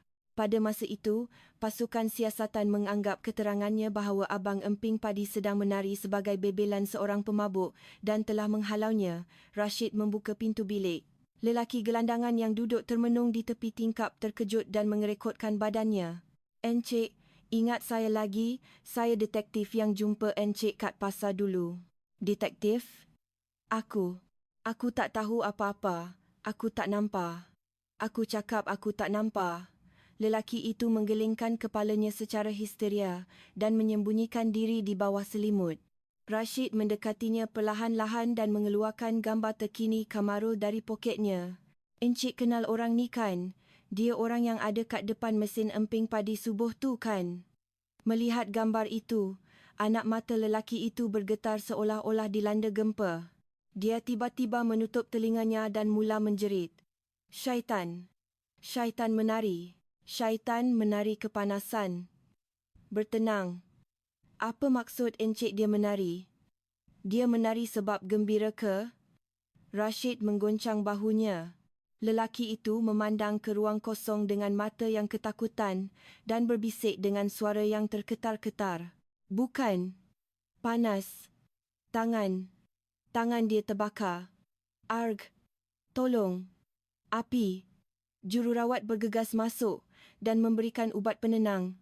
Barulah lelaki itu reda. Rashid keluar dari bilik, tercungap-cungap. Keterangan gelandangan itu bukanlah karut. Gerakan yang disifatkannya sebagai tarian adalah rontaan Kamarul yang tidak dapat menahan kesakitan selepas memasukkan tangannya ke dalam mesin panas dan melecur. Seorang detektif muda yang menunggu di koridor bertanya, "Tuan, dapat keterangan gelandangan tu? Apa katanya?" "Bukan tarian. Melicur. Malam tu, dia masukkan tangan dalam mesin yang berasap tu. Tangannya terbakar. Melicur. Kalau macam tu, mesti ada parut pada badan Kamarul." "Ya. Parut yang sangat teruk. Fikirkan balik. Kita tak pernah nampak Kamarul pakai baju lengan pendek. Walaupun masa musim panas, dia selalu pakai kemeja lengan panjang atau pelindung lengan. Semua kepingan teka-teki kini bercantum. Kepala dan tangan yang hilang 15 tahun lalu, tampalan gigi di celah injap mesin, tarian aneh yang disaksikan gelandangan dan baju lengan panjang Kamarul, semua ini menunjuk kepada satu kebenaran." Rashid segera menelefon pasukannya. "Geledah pejabat dan rumah Kamarul sekarang. Waran dah dikeluarkan." Dan jejak lokasi Kamarul dalam masa nyata. Di sebuah bangunan mewah di Kuala Lumpur, di pejabat CEO Kamarul Foods, Kamarul yang berpakaian kemas memandang keluar tingkap sambil menggigit kukunya dengan cemas. Di atas mejanya, terdapat buku akaun rahsia, pasport dan sebuah beg berisi wang tunai. Sejak beberapa hari lalu, dia merasakan ada orang yang mengekorinya. Malah semalam, pemilik kedai besi buruk yang membeli mesinnya 15 tahun lalu menelefon dan memberitahu bahawa ada detektif yang datang mencarinya. Celaka, mereka dah hidu. Dah 15 tahun berlalu, apa yang mereka nak buat sekarang? Dengan tangan yang terketar-ketar, Kamarul mengeluarkan telefon bimbit pakai buang dari laci dan membuat panggilan. "Ya, aku ni, bot yang dah siap tu, boleh jalan malam ni?" "Ya. Duit tak jadi masalah. Yang penting secepat mungkin." "Apa? Polis dah kepung?" Pada masa itu, dari luar pejabat, kedengaran suara riuh rendah dan suara cemas setiausahanya melalui interkom. "Tuan, polis dah datang. Mereka ada waran geledah." Sial, Kamarul mencampakkan telefonnya dan segera mencapai beg wang tunai. Dia berlari ke arah pintu belakang yang menuju ke tangga kecemasan, tetapi berhenti seketika. Secara tidak sedar, dia memeriksa butang lengan kemejanya. Di bawah butang yang dikancing rapi hingga ke pergelangan tangan, tersembunyi parut ngeri dari perjanjian dengan syaitan pada malam 15 tahun lalu. Dia tidak mahu sesiapa pun melihat parut ini sehingga ke akhir hayatnya. Apabila pintu utama pejabat dipecah buka dan para detektif menyerbu masuk, kerusi CEO itu sedang berputar, tetapi kelibat Kamarul telah hilang. Rashid melihat sekeliling pejabat yang kosong dan menjerit ke dalam radio panggilnya. "Pintu kecemasan." Dia dah lari. Kepung seluruh bangunan dan sekat pintu keluar tempat letak kereta bawah tanah. Nafas Kamarul yang tercungap-cungap ketika menuruni tangga kecemasan bergema di ruang sempit itu. Di dalam kepalanya hanya ada satu fikiran, "Aku mesti keluar dari tempat neraka ini." Tetapi dia tidak tahu, kebenaran yang cuba dikurungnya di dalam mesin emping padi 15 tahun lalu, kini telah menjadi tekanan besar yang menghimpitnya. Dan tekanan itu telah memulakan kiraan detik ke arah kemusnahan yang tidak dapat dielakkan, walaupun injapnya dibuka. Setibanya di tempat letak kereta bawah tanah, Kamarul menghidupkan enjin sedan hitamnya. Bunyi enjin mengaum seperti binatang buas dan tayar berdecit di atas lantai. Kamarul menekan pedal minyak sekuat hati menuju ke pintu keluar yang palangnya sedang turun. Ia adalah larian terakhir. Syaitan menari yang telah menanggalkan topeng orang alim. Keterangan syaitan menari dari gelandangan dan keputusan DNA dari tampalan gigi serta tisu lemak dari Jabatan Kimia menjadi smoking gun yang tidak dapat disangkal. Mahkamah segera mengeluarkan waran tangkap untuk Kamarul dan Rashid tahu dia tidak boleh berlengah lagi. Menurut risikan, Kamarul dijadualkan menghadiri Majlis Anugerah Usahawan Terbilang tahun ini yang dianjurkan oleh Dewan Perniagaan tempatan pagi itu untuk menerima plak penghargaan. Rashid mengumpulkan pasukan elit, memakai jaket kalis peluru dan memberi arahan untuk bergerak. Semua perhatian, suspek mungkin bersenjata dan berisiko tinggi untuk melarikan diri. Kepung kawasan majlis sepenuhnya dan masuk serentak apabila saya beri isyarat. Keselamatan orang awam adalah keutamaan. Faham? Faham, Tuan. Van-van hitam tanpa siren bergerak senyap menuju ke lokasi majlis. Dewan Besar Dewan Perniagaan yang disinari cahaya gemelapan dipenuhi oleh orang-orang kenamaan dan wartawan. Di atas pentas, Kamarul yang segak berkemeja berdiri di hadapan mikrofon dengan senyuman mesra.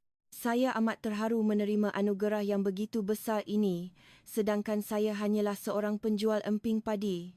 Selama 30 tahun ini, saya hanya menganggap jiran-jiran seperti keluarga sendiri dan berpegang pada kejujuran dan amanah." Tepukan gemuruh bergema di dalam dewan. Kamarul berlakon terharu sambil menundukkan kepalanya. Pada masa itu, pintu belakang dewan terbuka dan Rashid bersama pasukannya menyerbu masuk. Rashid berjalan ke arah pentas sambil mengeluarkan waran tangkap dari poketnya. "Kamarul bin Abdullah, anda ditahan atas tuduhan membunuh dan melupuskan mayat Haji Kasim dan isterinya pada tahun 2001. Turun sekarang juga." Suasana dewan serta-merta menjadi senyap. Lampu kamera kini beralih dari Kamarul ke arah pasukan polis. Wajah Kamarul yang tadinya memakai topeng orang alim pasar kini diselubungi ketakutan. Dia menjatuhkan mikrofon dan berundur. "Apa? Siapa kamu semua ni? Pengawal, bawa orang-orang ni keluar. Jangan melawan. Kami datang nak gari pergelangan tangan kotor yang kau sembunyikan selama 15 tahun ni." Sebaik sahaja para detektif cuba melompat ke atas pentas, Kamarul dengan pantas melarikan diri melalui pintu kecemasan di belakang pentas. Dia mula melarikan diri mengikut laluan yang telah dirancangnya. "Sekat laluan keluar," jerit Rashid ke dalam radio, panggil sambil mengejar Kamarul. Kamarul menuruni tangga kecemasan dengan laju dan masuk ke dalam keretanya yang telah sedia menunggunya di tempat letak kereta bawah tanah. Enjin dihidupkan dengan ngauman dan dia merempuh kenderaan lain untuk meluru ke pintu keluar. Apabila Rashid tiba di tempat letak kereta, kereta Kamarul telah pun merempuh palang penghadang dan meluncur laju ke jalan raya. "Tuan, naik." Para detektif membawa kereta mereka dan menjemput Rashid. Aksi kejar-mengejar seperti dalam filem pun bermula di tengah-tengah bandar. Kamarul memandu dengan gila, tidak mengendahkan lampu isyarat dan memotong garisan berkembar. Jalan raya yang sesak pada waktu puncak menjadi huru-hara. Pemandu lain membunyikan hon dan mengelak dengan cemas. "Gila betul Mamat ni. Dah tak ada jalan lain. Minta bantuan, sekat simpang 4 di hadapan, tutup semua laluan keluar." 5 buah kereta polis mengepung kenderaan Kamarul, cuba menekannya. Tetapi Kamarul tidak memperlahankan kelajuannya dan terus meluru ke arah persimpangan. Pada masa itu, sebuah lori trailer besar yang bergerak mengikut isyarat lampu hijau, melihat kereta Kamarul dan menekan brek kecemasan. Dengan bunyi decitan tayar yang kuat, satu dentuman besar menggegarkan jalan raya. Kereta Kamarul merempuh bampa lori, melantun dan hanya berhenti selepas melanggar sebatang tiang lampu. Asap hitam keluar dari bonet dan beg udara telah mengembang di dalam kereta yang remuk. Rashid melompat keluar dari keretanya dan mengacukan pistol ke arah kenderaan yang terbabas itu. "Kamarul, keluar dari kereta, angkat tangan ke atas kepala dan merangkak keluar perlahan-lahan." Pintu pemandu yang kemek terbuka dengan bunyi berkeriut. Kamarul, dengan dahi yang berdarah, terhuyung-hayang keluar. Walaupun dalam keadaan itu, dia masih memeluk erat beg berisi wang tunai. Ia seolah-olah menunjukkan bahawa ketamakannya terhadap wang adalah punca yang mengubahnya menjadi raksasa. Apabila para detektif mengetatkan kepungan, Kamarul mengeluarkan sebilah pisau lipat dan menghayunkannya ke udara. "Jangan dekat. Aku bunuh kamu semua. Kamu tahu aku siapa. Aku Kamarul. Letak pisau tu. Kau dah tak ada tempat nak lari. Menyerah diri sekarang. Jangan harap. Mereka tu memang patut mati. Mereka yang bunuh ibu bapa aku. Aku cuma jalankan hukuman." Jerit Kamarul dengan penuh dendam sambil berlari ke arah Rashid dengan pisau di tangan. Matanya telah hilang kewarasan dan dipenuhi nafsu membunuh.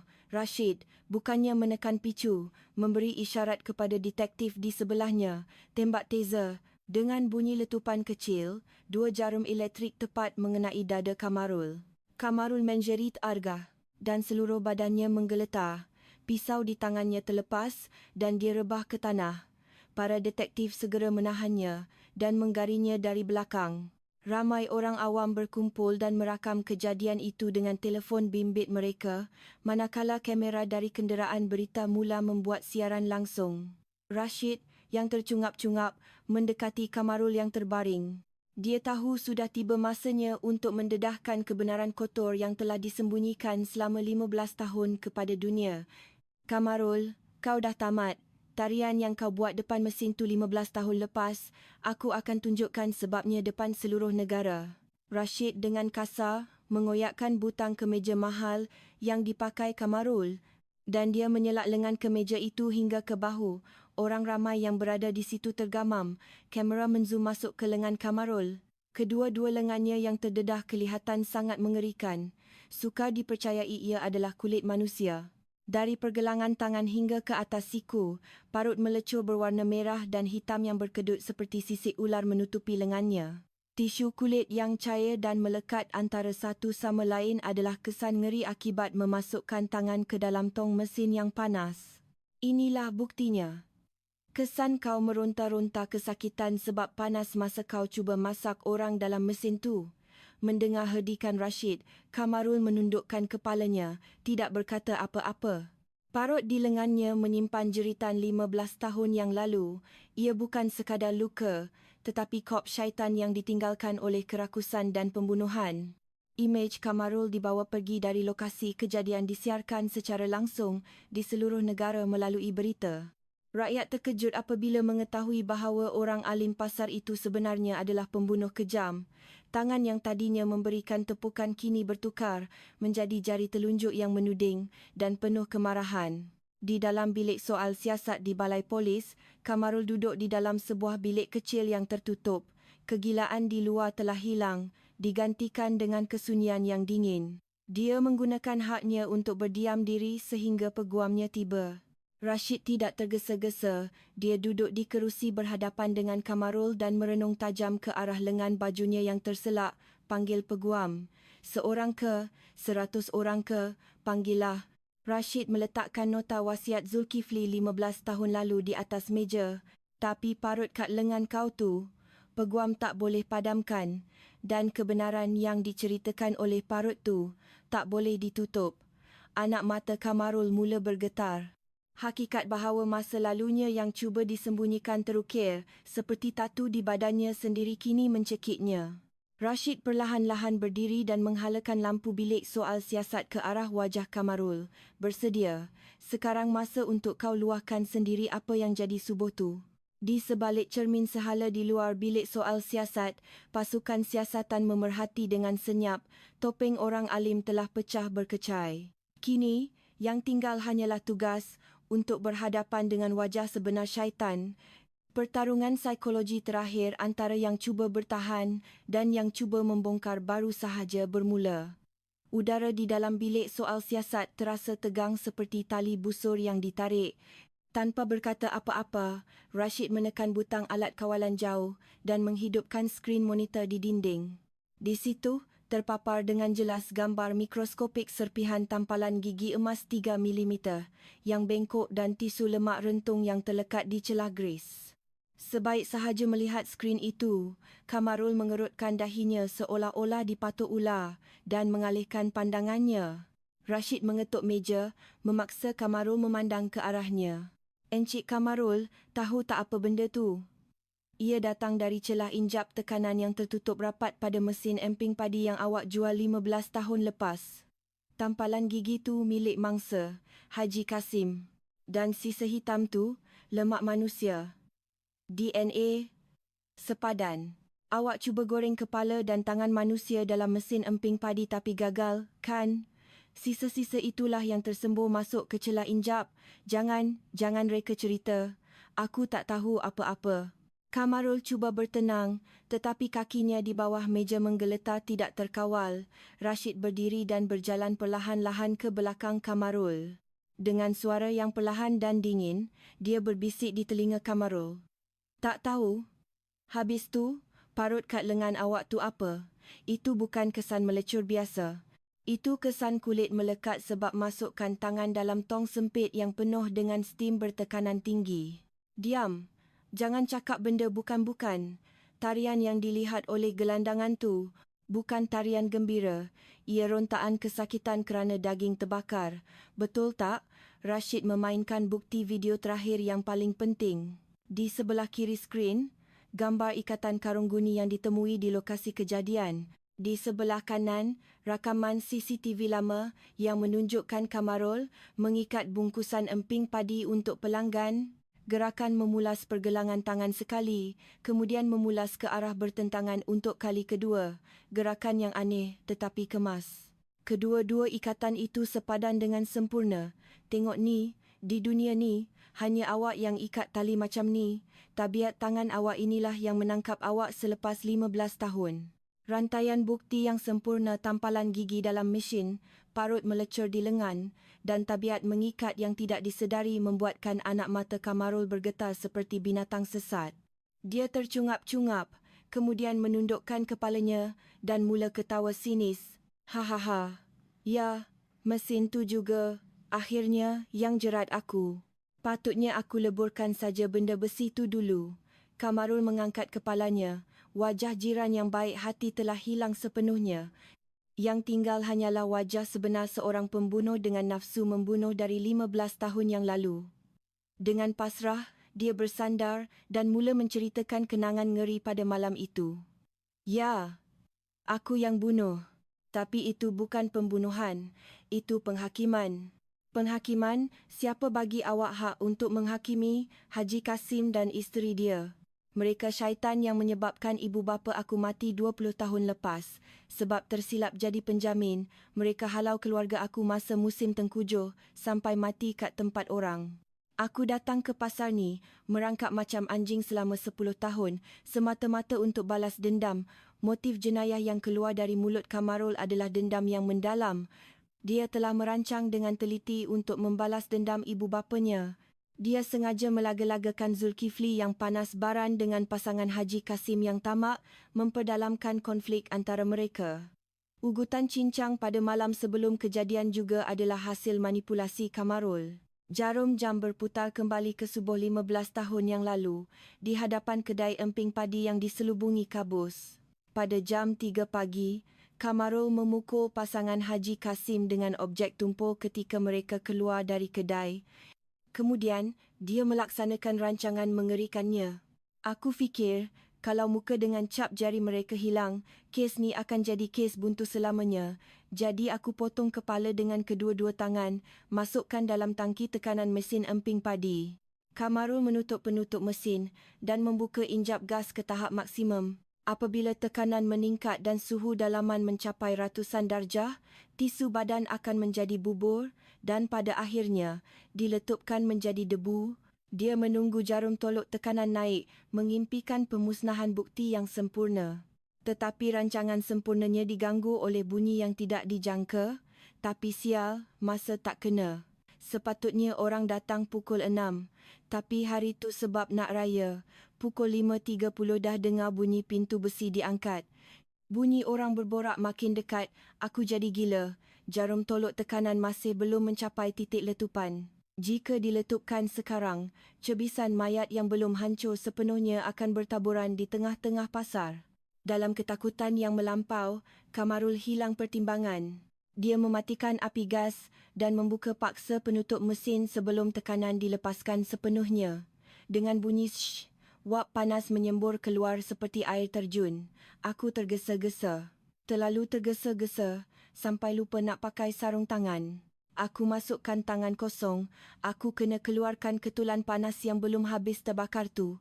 Kamarul menggosok lengannya yang berparut dengan riak wajah yang menahan sakit.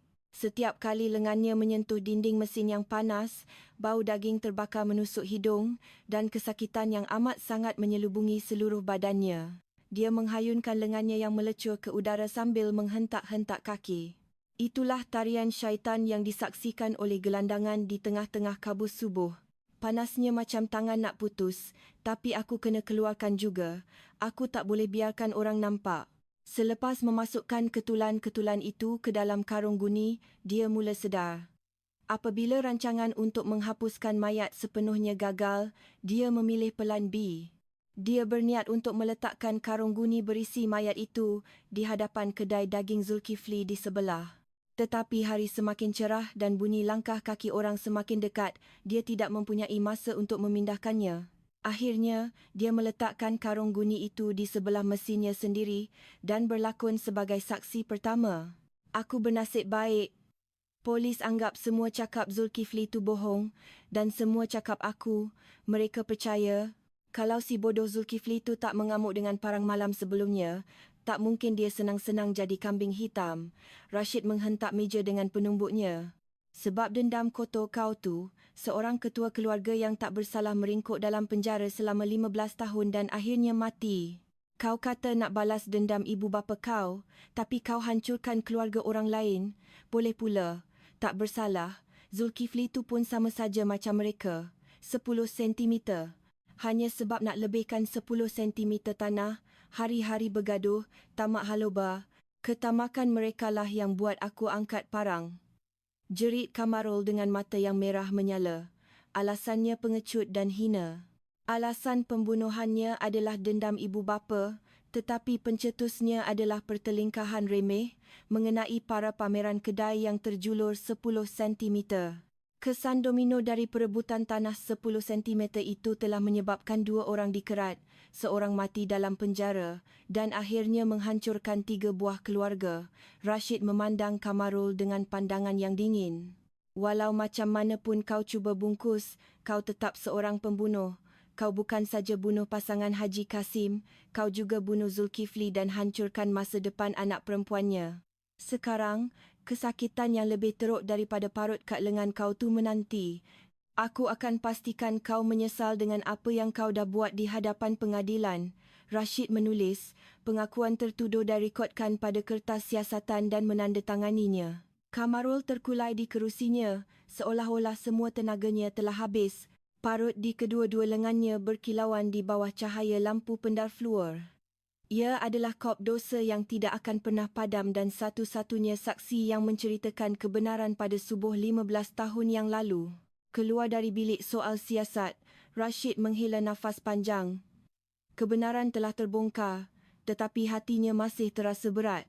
Hakikat bahawa titik permulaan tragedi ngeri ini adalah ketamakan dan pertelingkahan kecil yang biasa dilihat di pasar terasa begitu pahit. Kini, yang tinggal hanyalah penghakiman undang-undang dan tugas untuk mengesat air mata mereka yang ditinggalkan.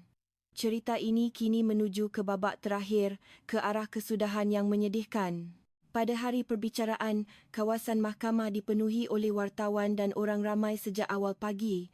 Minat masyarakat terhadap kes pembunuhan kejam 15 tahun lalu, tuduhan palsu yang menghancurkan jiran dan kebenaran yang terbongkar secara ajaib amat tinggi. Di dalam kandang tertuduh, Kamarul yang memakai pakaian banduan menundukkan kepalanya, tidak bergerak. Pihak pendakwaan menuntut hukuman maksimum atas kesalahan rompakan dan bunuh, memotong dan melupuskan mayat serta membuat tuduhan palsu. Di kandang saksi, duduk waris mangsa pasangan Haji Kasim dan anak perempuan Zulkifli, Cik Choi Jiang, yang kini dikenali sebagai Aisyah binti Abdullah. Aisyah, dengan tangan yang terketar-ketar, memegang mikrofon dan meluahkan jeritan hatinya yang terpendam selama 15 tahun. Yang Arif, selama 15 tahun ini, saya terpaksa hidup dalam pelarian, dilabel sebagai anak pembunuh. Saya terpaksa berhenti sekolah, tukar nama dan hidup dalam ketakutan, kedengaran esakan dari segenap ruang mahkamah. Aisyah mengesat air matanya dan menyambung. Dalam setiap surat yang ayah hantar dari penjara, dia akan tulis, "Ayah tak bersalah, Aisyah. Ayah betul-betul tak bunuh orang, walaupun dia mati seorang diri dalam sel yang sejuk. Apa yang ayah risaukan hanyalah masa depan saya dan namanya yang telah tercemar." Dia merenung tajam ke arah Kamarul dan meninggikan suaranya. "Orang ini telah merampas seluruh hidup ayah saya. Dia bukan sekadar membunuh orang, tetapi dia telah memijak-mijak harapan dan masa depan sebuah keluarga dengan kejam. Saya mohon agar hukuman yang seberat-beratnya dijatuhkan." Mendengar rintihan Aisyah, Kamarul tidak berani mengangkat kepalanya. Peguam bela cuba merayu untuk hukuman yang lebih ringan dengan alasan latar belakang keluarga Kamarul yang malang dan dendam ibu bapanya, tetapi pandangan hakim tetap dingin. Hakim membacakan penghakiman dengan suara yang tegas, menguasai suasana mahkamah. Tertuduh, untuk membalas dendamnya, telah membunuh 2 orang dengan kejam dan memotong mayat. Lebih dari itu, untuk menutup jenayahnya, dia telah menuduh jiran yang tidak bersalah, menyebabkan mangsa meringkuk di dalam penjara selama 15 tahun dan akhirnya meninggal dunia. Suasana di dalam mahkamah menjadi sunyi sepi. Ini adalah perbuatan yang telah membuang sisa-sisa kemanusiaan, memperdaya sistem keadilan dan meruntuhkan kepercayaan masyarakat. Jenayah ini amat berat. Walaupun tertuduh akhirnya mengaku, penderitaan mangsa dan kesedihan waris tidak akan pernah dapat dipulihkan. Hakim berhenti seketika sebelum menjatuhkan hukuman. Dengan ini, mahkamah memerintahkan tertuduh, Kamarul bin Abdullah, dijatuhkan hukuman penjara seumur hidup dan diperintahkan untuk memakai peranti pengesan elektronik selama 20 tahun. Sebaik sahaja tukul diketuk 3 kali, Dewan Mahkamah dipenuhi dengan desahan lega dan keluhan serentak. Walaupun ada yang kecewa kerana bukan hukuman mati, penghakiman pengasingan seumur hidup dari masyarakat telah dijatuhkan. Apabila dibawa keluar oleh pengawal, Kamarul sempat menoleh ke arah galeri awam. Matanya kosong dan hanya parut di lengannya yang berkilauan aneh di bawah cahaya lampu mahkamah. Kes ini telah menjadi satu titik penting dalam sejarah keadilan Malaysia. PDRM mengambil iktibar dari kes Kamarul, mengumumkan akan memperbaiki kelemahan dalam siasatan awal dan memperkukuh prinsip pemeliharaan bukti forensik. Parlimen juga telah meluluskan Akta Zulkifli yang memudahkan syarat permohonan semakan semula bagi mangsa yang dipenjarakan secara salah dan memperkukuh tanggungjawab pampasan negara. Setahun selepas kes ditutup, perbicaraan semakan semula untuk Zulkifli diadakan. Tertuduh, Allahyarham Zulkifli bin Ismail, mahkamah ini, bagi kes tahun 2001, dengan ini mendapati tertuduh tidak bersalah, selepas 16 tahun. Walaupun orangnya telah tiada, label pembunuh yang melekat pada namanya akhirnya dipadamkan secara rasmi. Aisyah memeluk gambar ayahnya di hadapan mahkamah, menangis tanpa henti. Di hadapan wartawan, dia berkata dengan suara yang terketar-ketar, "Ayah, dengar tak? Semuanya dah berakhir." Hakim kata ayah tak bersalah. "Berehatlah dengan tenang, ayah. Kerajaan membayar pampasan yang besar atas pemenjaraan dan kematian Zulkifli yang tidak adil." Dengan wang itu, Aisyah kembali ke pasar tempat ayahnya telah mengabdikan seluruh hidupnya. Dan di tapak kedai daging tempat ayahnya dihalau, dia membuka sebuah kedai makan kecil yang kemas. Nama kedai itu ialah Warung Ayah Zul. Pada hari pembukaan, para peniaga pasar datang dengan perasaan bersalah. Mereka yang pernah melemparkan sampah dan menuding jari ke arah Zulkifli, kini menundukkan kepala dan memegang tangan Aisyah. "Aisyah, maafkan kami. Kami betul-betul berdosa. Kami yang seolah-olah membunuh ayah kamu." "Tak apalah, Pak Cik. Benda dah lepas. Ayah pun mesti faham di sana. Datanglah selalu makan kat sini ya." Aisyah, bukannya membalas dendam, memaafkan jiran-jirannya dengan senyuman mesra, mewarisi kemurahan hati ayahnya. Pasar kembali sibuk dan orang ramai meneruskan kehidupan seharian mereka. Suatu lewat malam, Rashid datang seorang diri ke lorong pasar. Pasar yang kosong, hanya diterangi lampu jalan. Terasa sunyi dan damai. Rashid berdiri di hadapan warung Ayah Zul dan merenung lama gambar Zulkifli di sebalik tingkap kaca. Dia mengeluarkan sebotol air mineral dan sekuntum bunga dari poketnya, lalu meletakkannya di hadapan kedai. "Encik Zulkifli, maaf saya datang lambat. Seperti yang dijanjikan, pembunuh sebenar dah pun meringkuk dalam penjara dan anak perempuan encik hidup dengan baik dan tabah." Rashid menuang air dari botol ke atas lantai. Lantai simen yang sejuk itu menyerap air, menjadi gelap. Di atas lantai tempat darah yang tidak bersalah tumpah 15 tahun lalu, kini disirami air sebagai tanda penghormatan. "Di sana, jangan lagi duduk dalam sel yang sempit. Berlarilah bebas di padang yang luas. Dan jangan lagi berasa teraniaya. Bersemadilah dengan aman." Rashid memberi tabik hormat kepada gambar Zulkifli. Matanya berkaca. Ia adalah cara perpisahannya untuk melepaskan beban tugas sebagai seorang detektif dan rasa bersalah sebagai seorang insan. Keesokan paginya, pasar memulakan harinya dengan riuh rendah seperti biasa, tetapi di tengah-tengah pasar, ada satu ruang yang kosong. Ia adalah tapak kedai emping padi Kamarul. Tiada siapa yang mahu berniaga di situ lagi dan ia kini menjadi tanah lapang yang ditumbuhi rumput liar.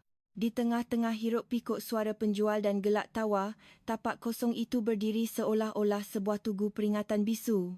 Tapak kosong itu seolah-olah memberi amaran senyap agar tidak melupakan tragedi yang pernah berlaku di situ dan akibat ngeri dari ketamakan. Kamera perlahan-lahan berundur dari pemandangan pasar yang meriah, menzoom keluar dari tapak mesin emping padi yang kosong. Di atas skrin, narasi berbunyi, "Kebenaran boleh ditanam, tetapi tidak akan pernah hilang." Skrin menjadi gelap dan dari jauh, kedengaran bunyi seperti halusinasi yang menamatkan cerita ini. POP. Bunyi itu mungkin letupan tragis 15 tahun yang lalu, atau mungkin juga bunyi kebebasan apabila kebenaran yang terpendam akhirnya meletus keluar ke dunia. Cerita ini berakhir di sini, tetapi gema bunyi POP itu akan terus berlegar di telinga kita untuk masa yang lama, hanya kerana ketamakan selebar 10 cm. Pertelingkahan remeh itu telah menghancurkan 3 buah keluarga dan mengurung mereka dalam penderitaan selama 15 tahun. Walaupun mesin berkarat itu terkubur di dalam tanah, kebenaran pada hari itu tidak pernah reput. Ia terus hidup dan akhirnya meletus keluar. Sambil merenung pengajaran bisu dari tapak kosong itu, kami dengan tulus berharap agar roh-roh yang telah lama menderita dalam ketidakadilan dan keluarga mereka dapat memulihkan kembali kehidupan biasa mereka yang telah hilang. Kisah hari ini berakhir di sini.